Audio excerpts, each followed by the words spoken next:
hungry, but that meant that the meat and the flour and the rum and the beer and everything else we needed to run the tavern and the store kept going up and up in price all the time. This forced us to raise our prices, and then the prices would go up again, and we'd have to raise them some more. But still, the worst part of the war was missing Sam. Of course, been gone at college before, so I got used to the idea of having to do his share of work and all of that. But when he was at Yale, I didn't have to worry about him all the time, worry that he'd be shot or get sick and die or something else. Although, to tell the truth, I envied him. I could picture him in my mind standing at the top of the stone wall by the woodlot, and the brown Bess cradled under his arm, waving at us. He seemed so brave and grown up, and I wish that I could be brave and grown up like him too. I didn't like the idea of being shot at or wounded or killed very much, but it seemed to me that it must feel wonderful to be able to load up a gun in a casual way that he did it. I knew that to a younger brother, everything your older brother does always seems wonderful. If you're an older brother, remember that. They always think you're wonderful.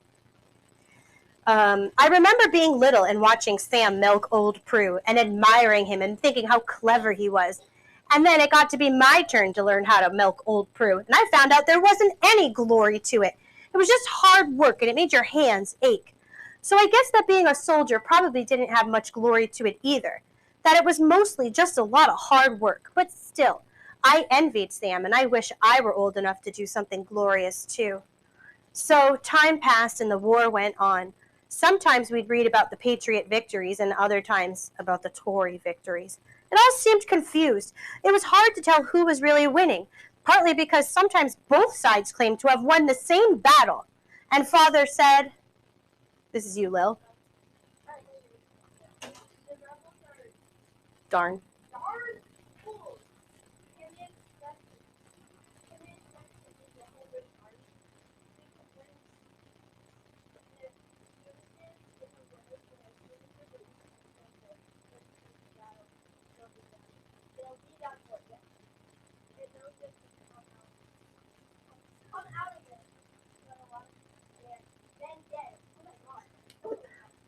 Sometimes Patriot militiamen would come through Reading, and usually the officers would come into a tavern for a mug of beer, but they never bothered anybody. They just went away. And I would stand at the door and watch them go, and I wondered, if I went for a soldier, which army would I join? The British had the best uniforms and the shiny new guns, but there was something exciting about the Patriots, being underdogs and fighting off the mighty British army. So it became spring, and one April morning in 1776, Mr. Heron came into the tavern with Tom Worrells. There was a soft rain falling and a fire burning in the fireplace. Father was rushing a chair seat, and I was helping him. It all seemed warm and cozy. Can we just look at that sentence really quick? Father was rushing a chair seat, and I was helping him. And when I think of the word rush, I think of hurrying. But in that sentence, that's not what rushing means. He was rushing a chair seat. Cleaning is a great guess. What do you think it might be? Getting a what?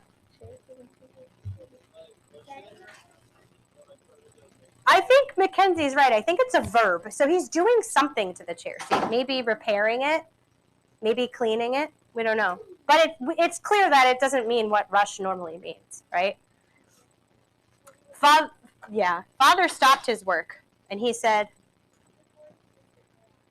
Father was always polite to Mr. Heron. He'd been to Trinity College in Dublin, and he was a surveyor. That's somebody who studies land. He'd been elected to the General Assembly in Hartford, but he'd been pushed out of it by the Patriots for being a Tory. He was rich, too, although nobody knew where he got his money from. He owned a black man, and he had other servants besides. This is you, Gia, if you want to talk into the mic there for us. Good morning, Life, he said to Father, and then he noticed me. Good morning, Tim. This is you, Daniel. I said. Life, you've got a smart boy there. Smart as Sam, if she wanted to be. I hope he's going on with school. My father shrugged.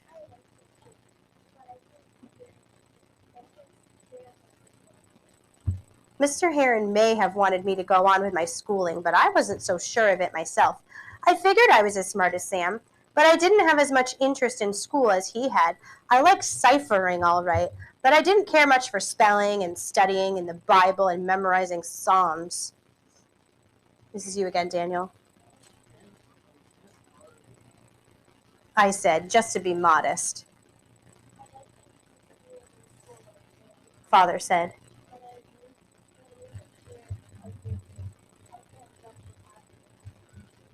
Still, it's a shame to waste talent. I can make a surveyor out of him if he'd apply himself. Perhaps I might take him on as an apprentice in a year or two once he's learned to cipher. When they say ciphering, that's like adding, subtracting, multiplying. Being a surveyor was a good thing. You could make a lot of money. Father said that surveyors always knew about the good deals on land and could get rich speculating. So that part of it sounded good, but I wasn't so sure about all that studying. This is you, Daniel. I said, mostly to be modest again. Certainly you are, Tim. He sat down at a long table. Tim, how about getting me a pint of beer? And one for Tom, too. Now, Tom Worrups did spare work for Mr. Heron sometimes, and he ran messages for him, too. He didn't sit because he was only an Indian, but he stood leaning against the wall. So in this time period, we have that social class system where the rich white men are deemed by society to be the ones in charge. So they're allowed to sit, but anybody who is not a rich white man would stand in their presence. And sometimes that included women as well. I got mugs down from the shelf, and I filled them and served them around, including one for Father. He sat down at the table, too, and I went back to rushing the chair.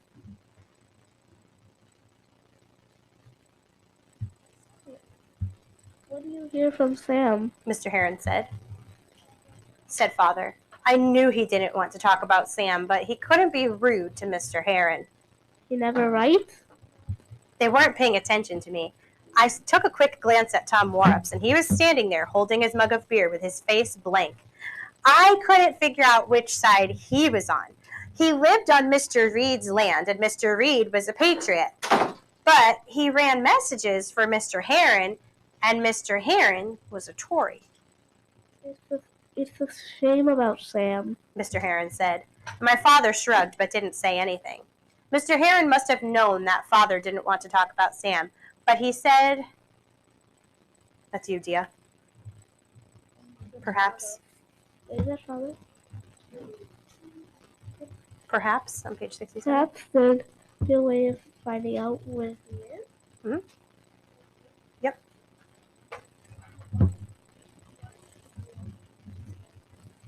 Mr. Heron nodded. Actually, I didn't come to talk about Sam. I want to talk about Tim. I have a little job I thought Tim might do for me. I need a boy to walk down to Fairfield for me. I watched Father's face.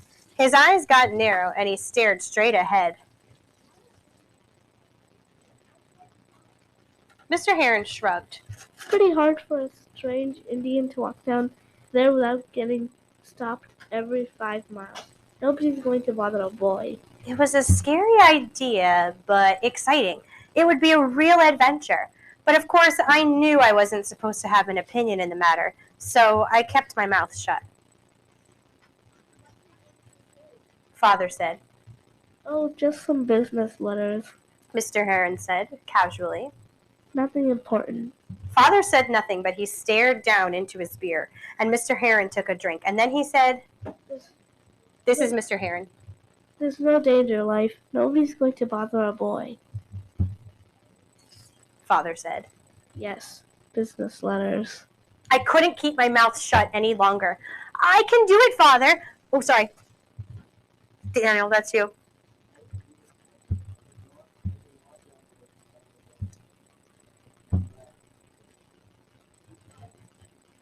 I'd pay him a shilling.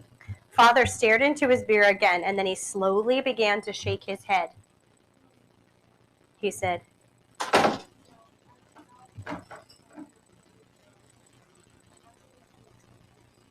Mr. Heron paused before he spoke. I said they were business letters, Life. Business letters. Father stared at him. When Father said no, he meant no. It was disappointing to me. It would have been a good adventure walking down to Fairfield on my own. It was on Long Island Sound, and I'd only been there 2 or 3 times in my life when I'd gone down with Father and Sam to buy rum. Carrying letters down to Fairfield would give me something to boast about to Sam. But Father had said no, and that was that, and Mr. Heron knew it. When Mr. Heron finished his beer, he stood up. I had more faith in you than that, Life. He said, I thought I could count on you. We're all making sacrifices these days. My father was standing too.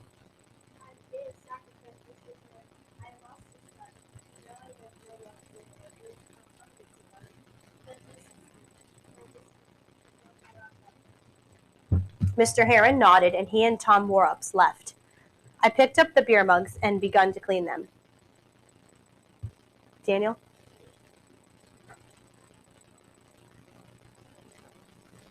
Father put his hand on my shoulder. I was surprised.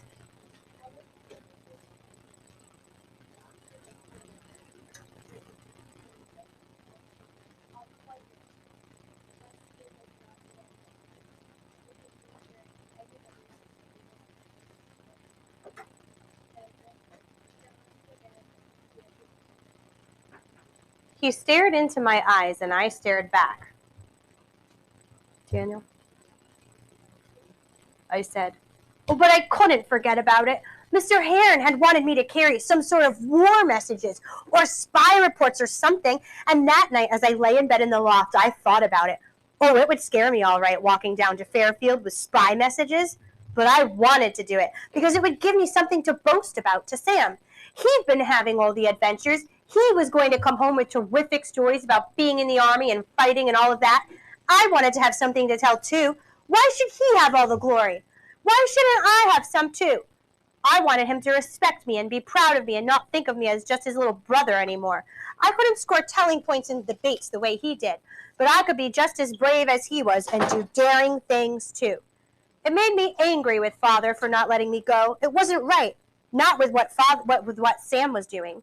Of course, Father really hadn't let Sam go. Sam had run away. But it still made me angry thinking about it. I slammed the bed with my fist. If only I could find a way to sneak off for a day.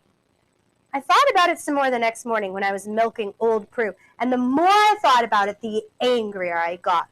By the time I got Prue milked and driven out to pasture and fed the chickens and collected the eggs and hung the milk down the well to keep it cool, I was plain boiling. It wasn't fair, that was all.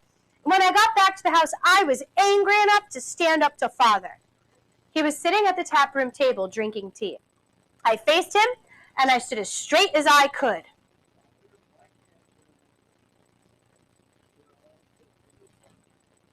And he glanced at me, and then he blew on his tea to cool it. I said. He stared at me.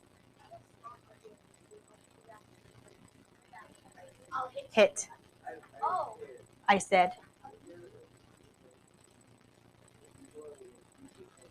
He slammed his fist down on the table. Then he jerked his thumb toward his chest, and he said, I'll manage.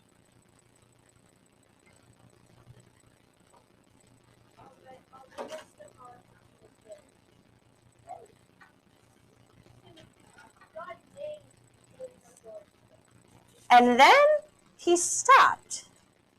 And I knew why. He shouted at Sam, and Sam had run away, and he was scared that if he shouted at me, that I would run away too. He said as calmly as he could.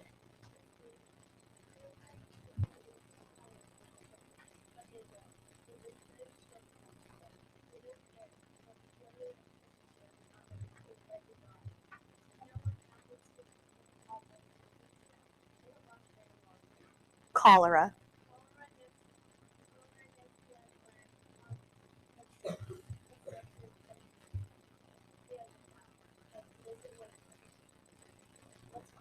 So cholera is a disease that was common during this time period, and it did kill a lot of people.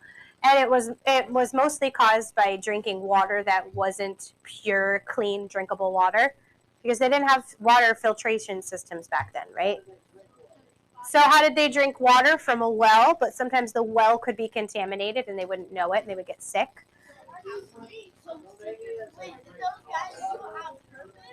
Huh?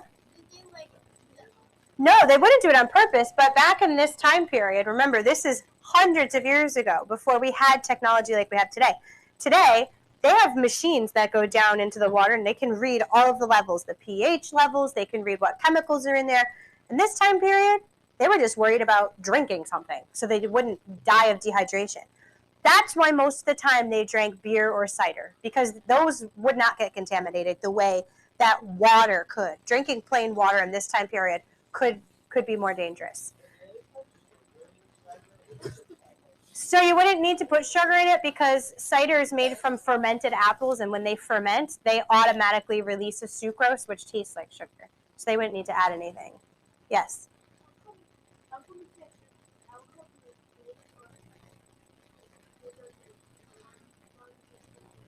So now what we know about the human brain and about how the human brain grows is you have the front of your brain, which is called your prefrontal cortex. It's right here in your head. See it, Elliot? Right here. You got two parts of your brain on the left side and the right side. The prefrontal cortex is what helps you make good choices. So am I gonna, this might be something like taking a risk or something like that. What we know about brain development is that those two parts of your brain that grow together to help you make good choices do not come together until you reach age 21. That's just the last part of your brain to develop. So the thought is, if people are consuming alcohol prior to age 21, when those two parts of your brain are not connected, you're more likely to make bad choices when you're drinking. You're more likely to get into a car accident. But they also do theorize that it can damage that process of those parts of your brain coming together. So that's why the United States has landed on that number of 21. It's because of brain development. And other countries have it at 18, because the argument has been, well, if I'm 18, I'm old enough to join the military, but I'm not old enough to have alcohol. So different countries kind of have different reasons. But in the United States right now, our reasoning is by brain research and development. So in this time period, they don't know anything about that.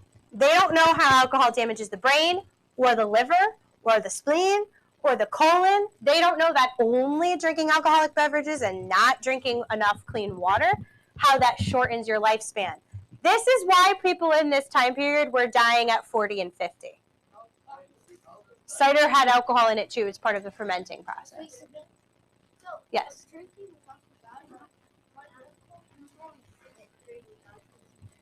Yeah, it's very sad. Your grandpa, you said? Yeah.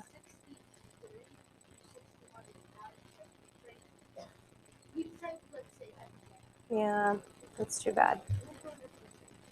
So lots of things could have killed a soldier in this time period outside of just the opposing side, right? So if you were at war, you wouldn't necessarily just die by being killed from a Tory. You could have died from disease. You could have died from lack of food. You could have died from the cold. Okay? I knew he was right. And it wasn't worth taking the chance. I wanted to do it anyway. There wasn't any use in arguing with Father about it. But 2 weeks later, I figured out how to do it. I was out on the road in front of the tavern, trying to clean the mud and the dirt off of the boards that we had laid down there in the spring, when Jerry Sanford came up the road. You want to be Jerry, Jerry? We're on page 72. I said, so this is you, Daniel. Where? I said. He said. He held out a coil of fishing line with hooks and weights attached. No, this is still Jerry, Father. No, Father, honey, where it says Father said.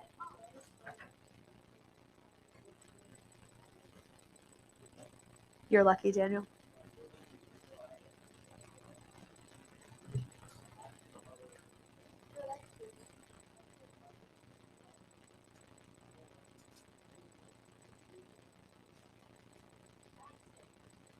So I went inside to where he was hollystoning the taproom table.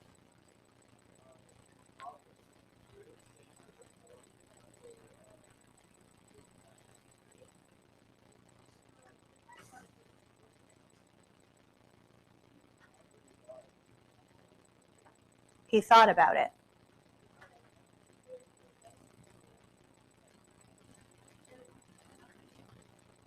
So we went back to Jerry's house and we got another line and some hooks. Then we walked down to the mill stream, which was really the Aspetuck River. There was a dam there for the mill, and below the dam, a couple of yards, was a large pool.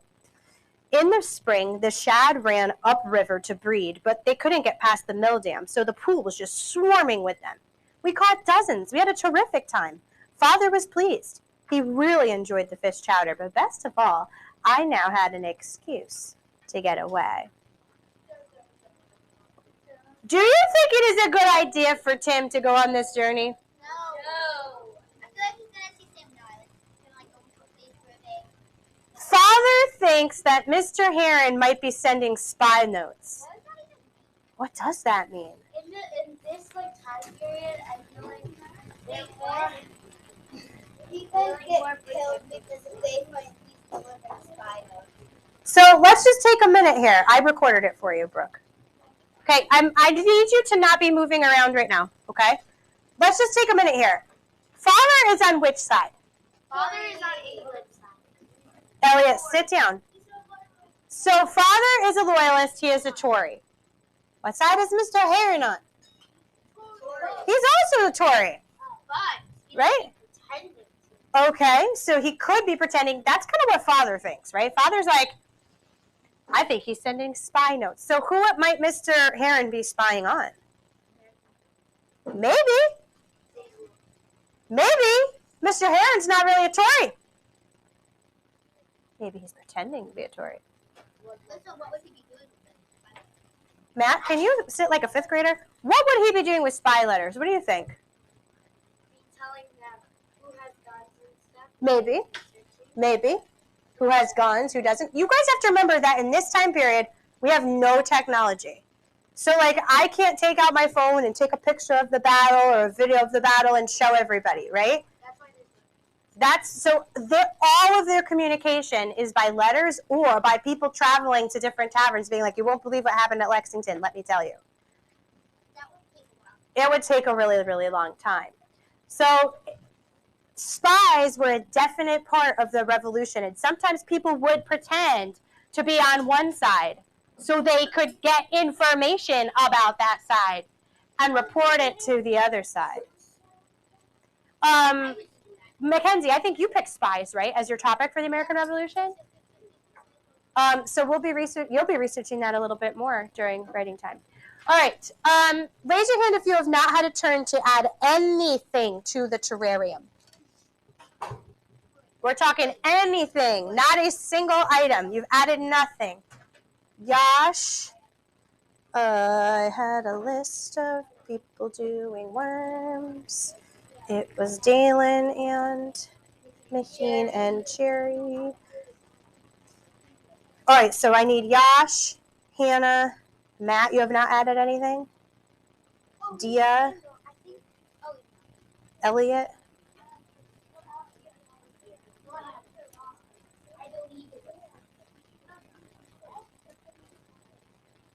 Okay. Oh, I gotta stop this.